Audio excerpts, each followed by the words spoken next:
بعد اعوذ باللہ السمیع العلیم من الشیطان الرجیم بسم اللہ الرحمن الرحیم لقد رضی اللہ عن المؤمنین اذ یبایعونک تحت الشجرہ صدق اللہ العظیم وصدق رسولہ النبی الکریم ان اللہ وملائکتہ یصلون علی النبی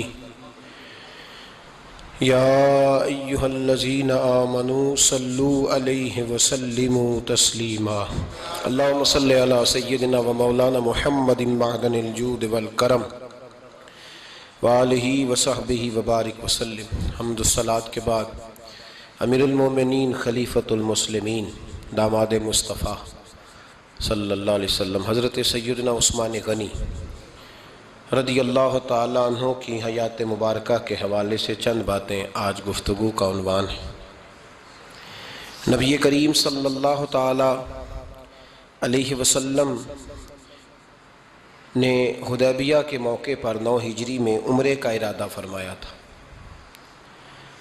اور حضور صلی اللہ تعالیٰ علیہ وسلم اپنے کئی سو صحابہ کے ساتھ احرام باندھ کر مقام حدیبیہ پر پہنچ گئے۔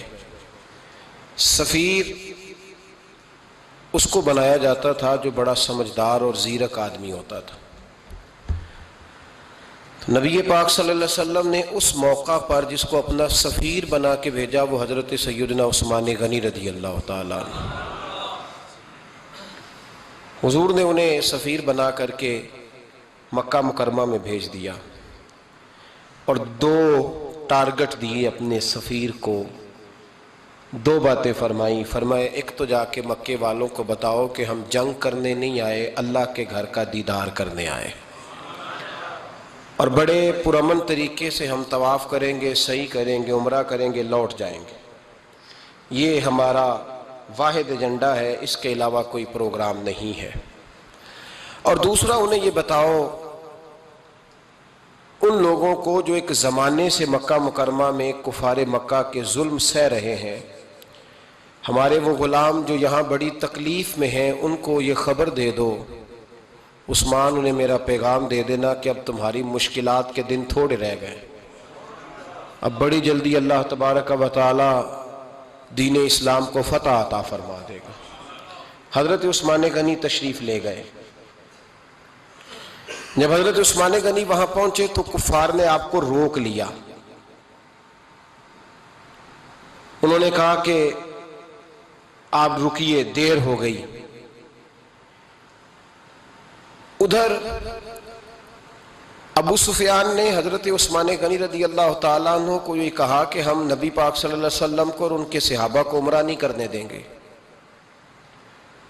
آپ اگر چاہیں تو وہ سامنے بیت اللہ شریف ہے، طواف کریں، آب زمزم پئیں، حجر اسود پہ جائیں، مقام ابراہیم پہ جائیں، صفا مروہ کریں، آپ چاہیں تو کر لیں۔ تو حضرت عثمان غنی رضی اللہ تعالیٰ عنہ فرمانے لگے میں تڑپ رہا ہوں کعبے کے طواف کے لیے، لیکن میں بیت اللہ کا طواف اسی وقت کروں گا جب آگے آگے مجھے میرے مصطفیٰ کریم نظر آئیں گے صلی اللہ تعالیٰ علیہ وسلم۔ لوگ آج پوچھتے ہیں کہ بغیر مدینہ شریف جائے حج مکمل نہیں ہوتا۔ میں نے کہا مدینہ شریف کے بغیر حج ہو جاتا ہے، پر مدینے والے کے بغیر نہیں ہوتا، اس لیے کہ حضور نے فرمایا صحیح مسلم میں خذوا عنی مناسککم، حج کے طریقے مجھ سے سیکھو۔ اللہ نے تو کہہ دیا حج کرو، تفصیل تو بتائی نہیں، تو اب آپ کو حضور سے سیکھنا پڑے گا۔ مدینے کے بغیر تو شاید حج ہو جائے، پر مدینے والے کے بغیر حج نہیں ہوتا۔ حضرت عثمان غنی رضی اللہ تعالیٰ عنہ کہنے لگے میں طواف ضرور کروں گا، پر اس وقت کروں گا جب مجھے حضور آگے آگے نظر آئیں گے۔ ادھر ایک شخص نے حضور کی بارگاہ میں بھی کہا، اپنوں کا نہ پتہ ہوتا ہے، دل بدست آور کے حج اکبر است۔ جو دل ہوتے ہیں نا، دل کو دل سے راہ ہوتی ہے۔ یہ کئی دفعہ جسم علیحدہ علیحدہ ہوتے ہیں، پر یہ اکٹھے دھڑک رہے ہوتے ہیں، تو دل کو راہ ہوتی ہے۔ عرض کی یا رسول اللہ صلی اللہ علیہ وسلم، عثمان غنی تو طواف کر رہے ہوں گے، صفا مروہ میں ہوں گے، بڑی موج ہوگی، آب زمزم کھول کے پی رہے ہوں گے، حضور نے سامنے والے کا چہرہ غور سے دیکھا، فرمایا عثمان کو تم زیادہ جانتے ہو کہ میں زیادہ جانتا ہوں؟ یا رسول اللہ آپ ہی زیادہ جانتے ہیں۔ فرمایا پھر فکر نہ کرو، عثمان میرے بغیر طواف نہیں کرے گا۔ بات ختم ہو گئی، میرے بغیر عثمان طواف نہیں کرے گا، ختم ہو۔ اب کسی نے افواہ پھیلا دی کہ حضرت عثمان غنی کو شہید کر دیا گیا۔ نبی پاک علیہ السلام تک بھی خبر آئی، حضور جانتے تھے۔ ہمارا دل نہیں کرتا کوئی انتشاری بات کرنے کو، لیکن جب لوگ کرتے ہیں تو پھر دل کو تکلیف ہوتی ہے۔ اب یہاں سب نے لکھا ہے کہ نبی پاک صلی اللہ علیہ وسلم کو خبر ملی، حضور پریشان ہوئے، صحابہ کو مشورے کے لیے بھی بلایا، بیعت رضوان بھی ہوئی۔ اگر علم غیب ہوتا، یہ سارا کچھ نہ ہوتا، اور میں نے کہا خدا کے بندے اگر حضور اپنا علم غیب اس وقت ظاہر کرتے تو حضرت عثمان کے لیے قرآن کی آیتیں نہ نازل ہوتی، اس بیعت کے تذکرے نہ ہوتے۔ ہر بات پہ لوگ معاذ اللہ تعالیٰ۔ اب دیکھیے نا، یہاں یہ جملہ چھوڑنے کی کیا ضرورت ہے؟ تم قوم کو کیا دے رہے ہو؟ لوگوں کو کیا بتا رہے ہو کہ نبی پاک علیہ السلام اندھیرے میں بیٹھ کے فیصلے کر رہے تھے؟ کیا بتا رہے؟ آج انٹیلیجنس کی رپورٹس بتا دیتی ہیں کہ وہ فلاں کس طرح کا ماحول ہے اور آپ نے کس طرح کرنا ہے، تو تمہیں اپنی خفیہ ایجنسیوں کے مطابق تم فیصلہ کرو تو کہتے ہو ہم بھئی اندھیرے میں فیصلہ نہیں کر رہے، ہمیں رپورٹ ہے تو فیصلہ کر رہے ہیں۔ اور نبی پاک علیہ السلام کے بارے میں تم لوگوں کو یہ بتا رہے ہو کہ حضور اندھیرے میں فیصلہ کر دیتے تھے، پتہ ہی نہیں تھا۔ کس طرح کی بات کرتے ہو؟ میرے محبوب پاک علیہ السلام فرماتے ہیں کہ اللہ تبارک و تعالیٰ نے مجھے اس طرح کا علم عطا فرمایا ہے کہ جو تمہارے ذہن میں ہو مجھ سے پوچھو، میں فوراً تمہیں جواب دوں گا۔ لیکن لوگ اڑ گئے ہیں، کیا کیا جائے؟ اور عجیب فلسفہ ہے، یہاں بھی گرہ لگا دی، پتہ ہوتا تو یہ سارا۔ اور میں نے کہا خدا کے بندے اگر یہ سارا کچھ نہ ہوتا تو پھر یہ آیتیں کیسے نازل ہوتی؟ پھر صبح قیامت تک حضرت عثمان غنی کی عظمتوں کا کیسے پتہ چلتا؟ جب خبر ملی نا کہ حضرت عثمان غنی کو شہید کر دیا گیا تو حضور نے صحابہ کو بلایا، فرمایا آؤ میری بیعت کرو، حالانکہ بیعت پہلے ہو چکی، آؤ دوبارہ بیعت کرو۔ یا رسول اللہ کس چیز کی بیعت کرنی ہے؟ تو نبی پاک نے فرمایا میرے ہاتھ پہ بیعت کرو کہ ہم عثمان غنی کے خون کا بدلہ لیے بغیر یہاں سے جائیں گے نہیں، ہم عثمان کے خون کا بدلہ لیے بغیر یہاں سے جائیں گے۔ اور حوالہ کسی نے دیکھنا ہو علامہ اسماعیل حقی کا تو میں دکھاؤں گا، جس شخص نے دوڑ کر سب سے پہلے نبی پاک کی بیعت کی وہ مولا علی شیر خدا تھے۔ کہ یا رسول اللہ جانا ہی نہیں عثمان کے خون کا بدلہ لیے بغیر، سب سے پہلے شیر خدا آگے بڑھے۔ آج لوگ انہی لوگوں میں اختلاف دکھانے کی کوشش کرتے ہیں، صحیح لا حاصل کرتے ہیں۔ سب سے پہلے دوڑ کر حضرت شیر خدا آگے بڑھے، کہ حضور میں بیعت کرتا ہوں۔ نبی پاک نے صحابہ کے ہاتھوں میں بیعت ہو رہی ہے۔ یہ وہ والا واقعہ نہیں جو اس چوک میں پیش آیا تھا، یہ وہ والا واقعہ نہیں جو میرے ساتھ ہوا تھا تو میں آپ کو سنا رہا ہوں، یہ وہ والا واقعہ ہے جو رب کو اتنا پسند آیا کہ اللہ نے قرآن پاک میں بیان فرما دیا ہے۔ اس کی اہمیت کا اندازہ لگائے کہ رب کریم کو اتنا محبوب ہے یہ انداز کہ قرآن میں بیان کیا۔ ایک درخت تھا، کانٹوں والا درخت، اس کو شارحین نے لکھا ہے، کچھ لوگ کہتے ہیں بیری کا درخت تھا۔ نبی پاک درخت کے نیچے بیٹھ گئے، فرمایا بیعت کرو سارے۔ کن کے لیے بیعت ہو رہی؟ حضرت عثمان غنی کے لیے۔ ایک بیعت دین کے لیے ہوئی، قرآن کے لیے ہوئی، حدیث کے لیے ہوئی، اللہ کی توحید کے لیے، اور آج نئے سرے سے بیعت ہو رہی ہے۔ کس کے لیے؟ بول کے بتائیے۔ حضرت سیدنا عثمان غنی رضی اللہ تعالیٰ عنہ، اس شخص کی عظمت کا کوئی اندازہ کر سکتا ہے جن کے لیے نبی پاک نے خاص کر کے تخصیص کر کے ایز اے اسپیشل بیعت لی۔ اور صحابہ نے جب بیعت کی تو اللہ کو اتنی پسند آئی کہ قرآن مجید کی سورہ فتح کی آیت نمبر 18 میں بیان کیا، فرمایا لَقَدْ رَضِيَ اللَّهُ عَنِ الْمُؤْمِنِينَ إِذْ يُبَايِعُونَكَ تَحْتَ الشَّجَرَةِ، فرمایا محبوب تحقیق اللہ ان مومنوں سے راضی ہے جو درخت کے نیچے آپ کی بیعت کر رہے تھے۔ تحقیق اللہ ان سے راضی ہوا، ان ایمان والوں سے جو درخت کے نیچے آپ کی بیعت کر رہے تھے، درخت کے نیچے، تحت الشجرہ۔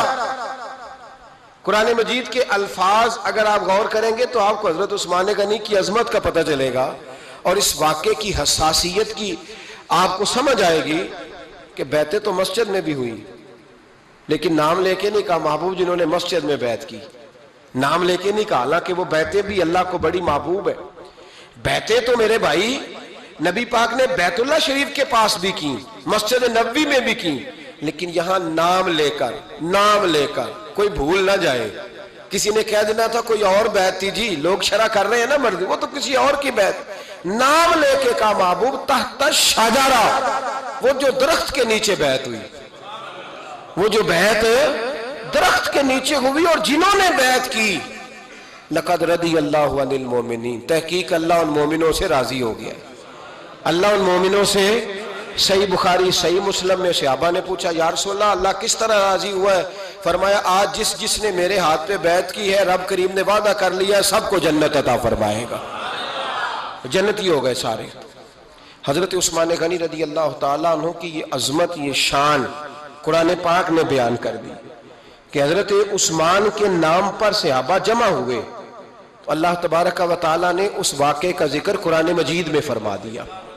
میرے عزیز دوستو، حضرت عثمان غنی کو اللہ نے بڑی شان عطا فرمائی، بڑا مرتبہ دیا. بڑے حسین و جمیل، بڑے خوبصورت آدمی تھے. دیکھو نا کیا شان ہے حضرت عثمان ذی النورین. یہ ذی النورین کا کیا معنی ہے؟ دو نور کون ہیں؟ حضور کی دو صاحبزادیاں. اعلیٰ حضرت فرماتے ہیں نور کی سرکار سے پایا دوشالہ نور کا، نور کی سرکار سے پایا دوشالہ نور کا، ہو مبارک تجھ کو ذی النورین جوڑا نور کا. دو نوروں والے حضرت عثمان غنی. ایک بیٹی کا نکاح کیا، وہ وصال کر گئی تو محبوب نے دوسری بیٹی کا بھی نکاح کر دی. یہ جو بیچارے پراپوگنڈے والے ہوتے ہیں نا، یہ پہلے دن سے صرف پراپوگنڈے میں ہی ہے. یہ نہ محب بن سکے نہ محبوب بن سکے. ان کا نہ کوئی اپنا ہوا نہ انہیں کسی نے اپنایا. یہ پراپوگنڈے والے ہی ہیں. ساری زندگی چیم گوئیاں، کانوں میں باتیں، اپنا اپنا مزاج ہے نا جی، جس کے حصے میں جو ڈیوٹی آئی. کچھ لوگ وہاں بھی منافقین چیم گوئیاں کرنے لگے، دوسری بیٹی بھی دے دی، دوسری بیٹی بھی دے دی، دوسری بیٹی بھی دے دی. محبوب کے کانوں تک آواز گئی، فرمایا زیادہ باتیں نہ کرو، میری 40 بھی ہوتی. وہ ختم ہو گئی بات، تم 2-3 کی بات کرتے ہو. حدیث مبارکہ کے لفظ ہیں، نبی پاک نے فرمایا میری 40 بھی ہوتی، ایک کے بعد دوسری انتقال کرتی رہتی، میں ساری عثمان کو دے دیتا. حد ہو گئی بھئی، اتنا بڑا مرتبہ. چیم گوئیاں نہ کرو، دوسری بھی دے دی، میری 40 بھی ہوتی. اس حدیث کا ترجمہ یہ ہے کہ محبوب فرماتے ہیں کہ مجھے عثمان پر اعتبار ہی بڑا ہے، مجھے عثمان پیارا ہی بڑا ہے، عثمان غنی کی عظمت ہی بڑی ہے. فرمایا میری 40 بھی ہوتی تو میں ساری یکے بعد دیگر. حضرت اسامہ بن زید رضی اللہ تعالیٰ عنہ فرماتے ہیں نبی پاک نے اپنی صاحبزادی حضرت رقیہ رضی اللہ تعالیٰ عنہ کا نکاح حضرت عثمان غنی کے ساتھ کیا تو دونوں میاں بیوی پیارے بڑے تھے، حسین و جمیل بڑے. حضرت عثمان بڑے نفیس آدمی تھے، بڑی نفاست تھی. کپڑا سادہ پہنتے تھے لیکن لوگ کہتے ہیں کبھی ہم نے ان کے کپڑوں پہ دھبا نہیں دیکھا، چہرے پر اتنا سا گرد کا نشان نہیں دیکھا. ہمارے ملک میں سب سے زیادہ خرچہ میک اپ کا آتا ہے، پتہ ہے آپ کو جی؟ اب اگلی جو بات کرنی ہے اس پہ اپنے آپ کو وقت کتنا دیتے ہو، سجنے میں، سورنے میں، تیار ہونے میں کتنا وقت لگاتے ہو. فرمانے لگے حضرت عثمان غنی اتنا تو ٹائم ہی نہیں ہے کہ اپنے آپ کو دیا جائے. تو قبر اتنے پیارے کیسے لگتے ہو؟ فرمانے لگے اپنی وجہ سے نہیں لگتا، حضور کی وجہ سے پیارا لگتا. کب وہ کس طرح؟ فرمانے لگے نبی پاک صلی اللہ علیہ وسلم نے ہمیں وضو دیا ہے. فرمایا ایک دفعہ وضو کر کے آئینے کے سامنے کھڑا ہوتا ہوں یوں لگتا ہے اللہ نے میرے چہرے کو پہلے سے زیادہ نور عطا کر دیا ہے. دیکھیں نا باقی جسم چھپا ہوا ہے اور جو ظاہر ہے اس پر وضو کا حکم ہے. ہاتھ ظاہر ہے تو وضو کر لو، پیر پردے سے باہر ہے تو ان کو دھو لو وضو میں، چہرہ پردے سے کپڑوں سے باہر ہے تو اس کو وضو میں. تو عثمان غنی فرماتے 5 وضو تو میں تازہ کرتا ہوں، پچھلا ہو بھی تو نئی نماز تازے وضو سے پڑھتا ہوں. اور فرماتے اگر میرا قرآن مجید کھولنے کا ارادہ بن جائے تو پھر وضو 6 بھی ہو جاتے ہیں، اور تہجد کے وقت اٹھوں تو 7 بھی ہو جاتے ہیں. فرماتے علیحدہ سے درود پاک پڑھنے بیٹھوں تو پھر 10-11 وضو بھی ہو جاتے ہیں. میں وضو کرتا رہتا ہوں تو اللہ تازگی عطا کر دیتا ہے. حضرت اسامہ بن زید حضور کے غلام زادے فرماتے میں چھوٹا سا تھا تو نبی پاک کے گھر میں گوشت پکا تو سرکار کو 4 بیٹیوں سے بڑا پیار تھا. حضرت فاطمہ سے زیادہ ہے لیکن 4 بیٹیوں سے بڑی محبت تھی. حضرت رقیہ اور جناب عثمان غنی کے گھر میں اسامہ بن زید کہتے ہیں حضور نے مجھے سالن دینے بھیجا، میں چھوٹا سا تھا اور بھی پردے کی آیتیں بھی نہیں آئی تھی، حکم بھی نہیں آیا تھا. کہتے ہیں میں سالن دینے گیا، واپس آیا تو میں نے ان دونوں کو بیٹھے دیکھا تو میں نے اتنے حسین میاں بیوی کبھی دیکھے نہیں تھے، اور میری طبیعت کھل اٹھی۔ فرماتے ہیں جب واپس آیا نا، سرکار نے میرا چہرہ دیکھا، میں نے تو بات کرنی نہیں تھی، حضور نے چھیڑ دی۔ فرمایا میری بیٹی اور داماد کو دیکھ کے آئے ہو؟ یا رسول اللہ دیکھ آیا ہوں۔ فرمایا ایسا حسین جوڑا دنیا میں کبھی دیکھا ہے؟ کہا یا رسول اللہ اللہ کی عزت کی قسم کبھی دیکھا ہی نہیں۔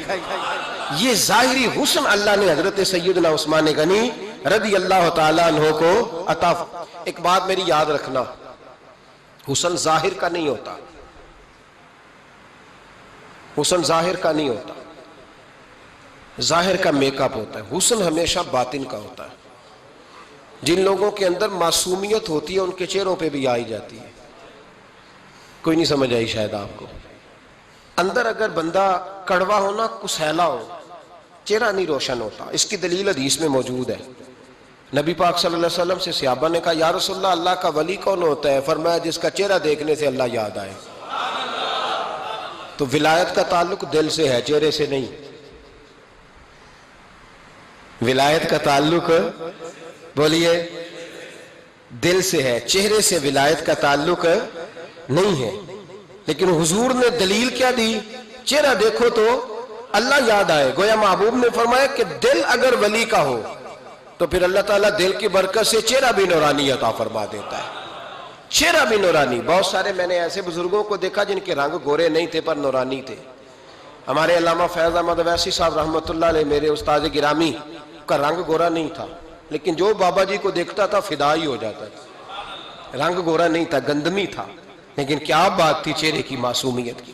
تو یاد رکھیں حضرت عثمان غنی کے باطن میں جو حسن تھا، جو وقار تھا، وہ چہرے سے چھلکتا تھا۔ چند خوبیاں بڑی زیادہ تھی حضرت عثمان غنی میں، بہت زیادہ تھی چند خوبیاں۔ ایک بہت بڑی خوبی حضرت عثمان غنی کی جس کو نبی پاک نے بڑا چاہا، وہ تھا حضرت عثمان غنی کا سخی ہونا۔ مالا والے سخی نہیں ہوندے، مالا والے سخی ان کے پاس تو پیسہ بافر ہوتا ہے، کسی وقت 10,000 کا تعاون کاری دیتے ہیں کسی کے ساتھ، وہ سخی نہیں ہوتے۔ بھائی کسی ایک بندہ 1.5 کروڑ کی اسامی ہے تو کسی کو 20,000 کا تعاون کر دے، سخاوت تھوڑی ہے، کروڑوں روپیہ اس کے پاس پڑا ہوا ہے۔ مالا والے سخی، یہ میاں صاحب نے کہا ہے، مالا والے سخی نہیں ہوندے تے سخیاں کل مال نہیں ہوندا۔ سخیاں کل مال ہے اس لیے کہ جمع کریں گے تو رہے گا نا، وہ سخی جمع کرتا ہی نہیں۔ مالا والے سخی نہیں ہوندے، سخیاں کل مال نہیں ہوندا، ایتھے اوتھے دوویں جہان نہیں، سخی کنگال نہیں ہوندا۔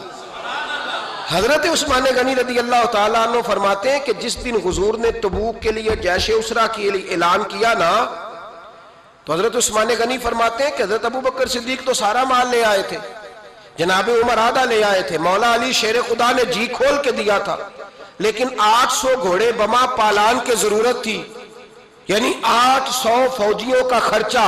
اپنے لفظوں میں بات کر رہا ہوں، فوجی کا خرچہ کیا ہوتا تھا کہ فوجی کا گھوڑا بھی چاہیے، گھوڑے کے ساتھ کجاوا بھی چاہیے، تلوار بھی چاہیے، نیزہ بھی چاہیے، تیر بھی چاہیے، لوہے کی جیکٹ بھی چاہیے۔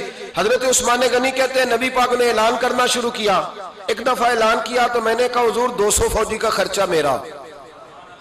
تو نبی پاک نے دوسری دفعہ اعلان کیا تو کوئی اٹھا ہی نہیں، جنہوں نے دینا تھا وہ تو سارا کچھ پہلے ہی دے چکے تھے، کوئی اٹھا نہیں۔ کہتے ہیں مجھے بڑا عجیب لگا کہ میرے مصطفیٰ اعلان کریں۔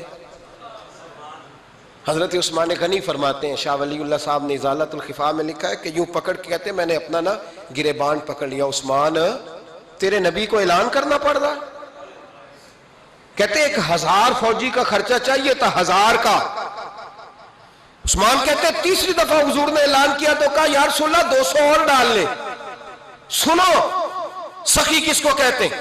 حضرت عثمان غنی رضی اللہ تعالیٰ عنہ فرماتے ہیں میرے پاس کل خرچہ میرے پاس 800 فوجیوں کا تھا، میں سارا کچھ بھی گھر سے لے آؤں تو 1000 میں پھر بھی پورا نہیں کر سکتا تھا، لیکن جب نبی پاک نے چوتھی دفعہ کہا نا کہ اٹھو بھائی ابھی خرچہ چاہیے، عثمان کہتے ہیں مجھے لگتا تھا میرے گریبان پھٹ جائے گا، یار میرے محبوب کو اعلان کرنا پڑ رہا ہے۔ عثمان غنی فرماتے میں اٹھ کے کھڑا ہوا، میں نے کہا حضور اب آپ نے اعلان نہیں کرنا، آپ 1000 ہی میرے کھاتے میں ڈال دیں، میں سب کا بندوبست کرا دوں گا۔ فرماتے میں نے 200 فوجی کا خرچہ پکڑ دکڑ کے پورا کیا، 200 کا خرچہ غریب اصل میں اللہ سے تجارت نہیں کرتا اس لیے امیر نہیں ہوتا. غریب اللہ سے تجارت کرے نا، اللہ سے اس کے رستے میں 200 دے کے 70 گنا کی امید رکھے یہاں بھی وہاں بھی، پھر امیر ہو جائے. یہ تجارت نہیں کرتا، یہ کہتا ہے اللہ کے رستے میں امیر خرچ کریں گے، میری نہیں ڈیوٹی. حضرت عثمان غنی کہتے ہیں میرے پاس 800 کا بندوبست تھا، میں نے 1000 کا دیا. حضور تشریف لے گئے، فرماتے ہیں جہاد سے جب واپسی ہوئی نا، ایک ایسا سودا تھا جس میں سے مجھے نفع کی امید ہی نہیں تھی، پر اللہ نے مجھے 11 گنا نفع عطا فرمایا. مالا والے سخی نہیں ہوندے، سخیاں کل مال.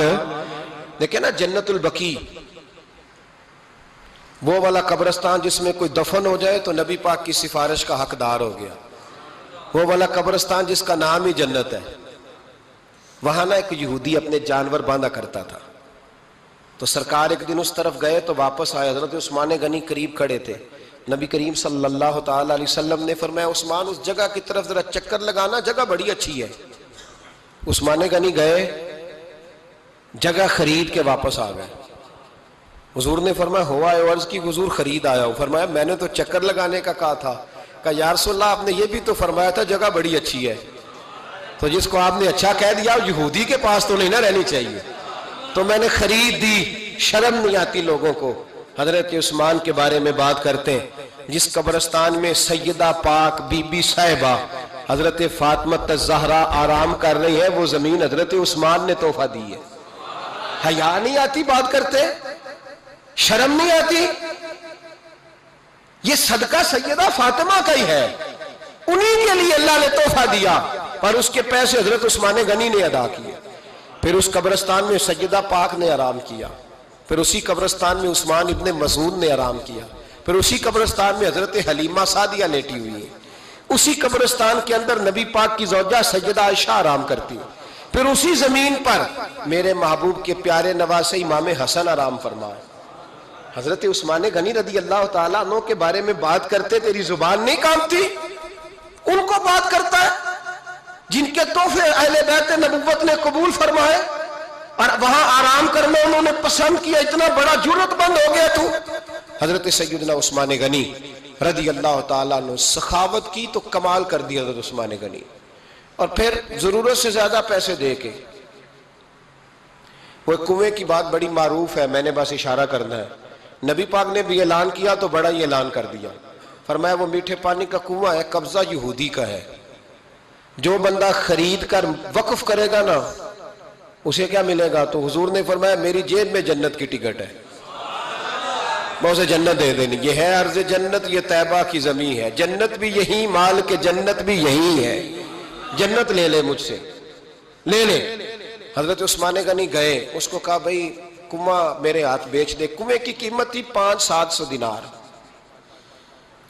تو حضرت عثمان 500-600 دینار کل کنویں کی قیمت تھی. جناب عثمان غنی گئے، یہودی کو پتا تھا کہ یہ خریدنا چاہتے ہیں. فرمایا یار یہ کنواں بیچ دو. کہنے لگا نہیں بیچنا. فرمایا قیمت منہ مانگی.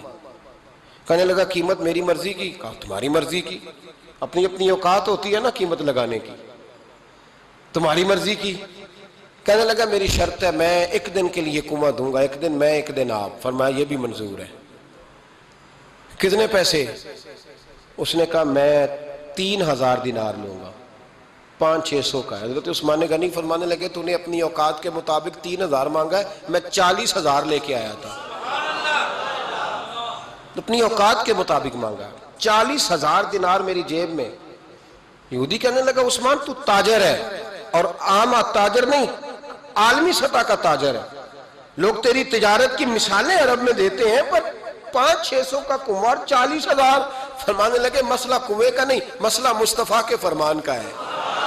وہ جو حضور کا فرمان پورا کرنا ہے نا، اس کے لیے 40,000 تھوڑے ہیں. میرے پاس تھے ہی اتنے جو لے کے آیا ہوں. حضرت عثمان نے پیسے چکائے. اس نے کہا ایک دن پانی ملے گا. فرمایا منظور ہے. وہ ایک دن بیچا کرتا تھا پانی. حضرت عثمان نے اعلان کر دیا جو میرا دن ہے نا فری پیو، اپنے بھی پیو، بیگانے کا اعلان کوئی نہیں کرنا، میرا کوئی پروگرام نہیں. لیکن آپ مطلب ہلکا ہلکا ایسے ایسے دیکھیں گے، سوچیں گے، غور کریں گے.